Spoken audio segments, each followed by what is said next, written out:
வணக்கம். தமிழ் ஃபுட் கார்னரில் குடமிளகாவோட கடலைப்பருப்பு சேர்த்து பொரியல் பண்ண போகிறோம். இந்த பொரியலை ரொம்ப சுலபமாக ரொம்ப வேகமாக செஞ்சிடலாம். இது எல்லா வகை குழம்பு சாதத்துக்கும் ரசம் சாதத்துக்கும் ஒரு சூப்பரான சைட் டிஷ். இப்போ இந்த டேஸ்டான குடமிளகா கடலைப்பருப்பு பொரியலை எப்படி பண்ணுறதுன்னு பார்க்கலாம். 300 கிராம் குடமிளகாவை கழுவிட்டு கட் பண்ணி நடுவில் உள்ள விதைகளெல்லாம் எடுத்துட்டு இந்த மாதிரி நீல சைஸ் துண்டுகளாக கட் பண்ணி வச்சுருக்கேன்.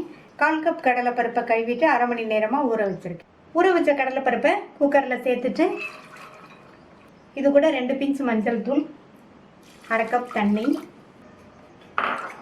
கலந்து விட்டுட்டு மூடி போட்டுடலாம். மீடியம் ஃப்ளேமில் 2 விசில் வந்துருச்சு.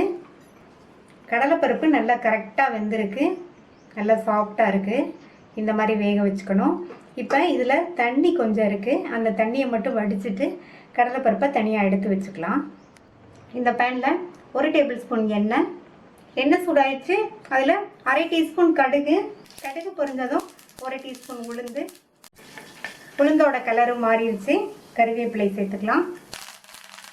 இது கூட 3 கட் பண்ண பூண்டு, 1/4 கப் பொடியாக கட் பண்ண வெங்காயம், 2 கட் பண்ண காஞ்ச மிளகாய். நான் காஞ்ச மிளகாய் சேர்த்துருக்கேன், நீங்கள் இதுக்கு பதில் பச்சை மிளகாய் வேணாலும் சேர்த்துக்கோங்க. எல்லாத்தையுமே லைட்டாக வதக்கி விட்டுக்கலாம்.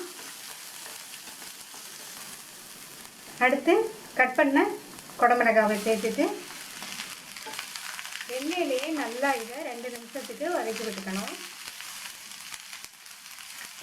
இதுக்கு தேவையான அளவு உப்பு சேர்த்து மறுபடியும் நல்லா ஒரு தடவை மிக்ஸ் பண்ணி விட்டுட்டு மூடி வச்சிடலாம்.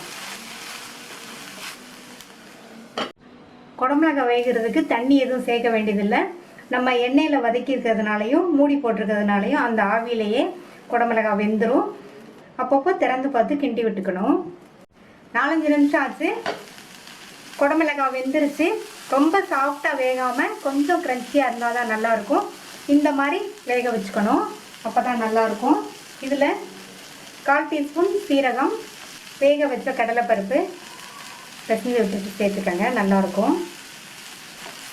நல்லா கலந்து விட்டுறணும். இது கூட 2 டேபிள் ஸ்பூன் தேங்காய் துருவல் சேர்த்து நல்லா ஒரு தடவை பரட்டி விட்டுட்டு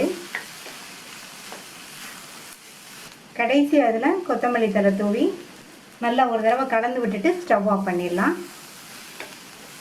ரொம்ப டேஸ்டான ஈஸியாக பண்ணக்கூடிய குடமிளகாய் கடலைப்பருப்பு பொரியல் ரெடி ஆயிடுச்சு. இந்த குடமிளகாய் கடலைப்பருப்பு பொரியலை ட்ரை பண்ணி பார்த்துட்டு உங்கள் கமெண்ட்ஸை சொல்லுங்கள். இது வரைக்கும் நம்ம சேனலை சப்ஸ்கிரைப் பண்ணாதவங்க சப்ஸ்கிரைப் பண்ணிவிட்டு பக்கத்தில் உள்ள பெல் பட்டனை கிளிக் பண்ணிக்கோங்க. தேங்க்யூ.